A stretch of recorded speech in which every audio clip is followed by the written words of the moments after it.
কত মেয়ের আপনি ইজ্জত নষ্ট করেছেন, পাননি কাউকে।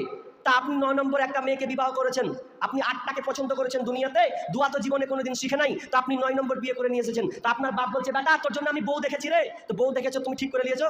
তুমি এত তাড়াতাড়ি ঠিক করলে আমি 8 বছর ধরে একটাও ঠিক করতে পারি না। ধরে আর ছুটে, ধরে আর ছুটে।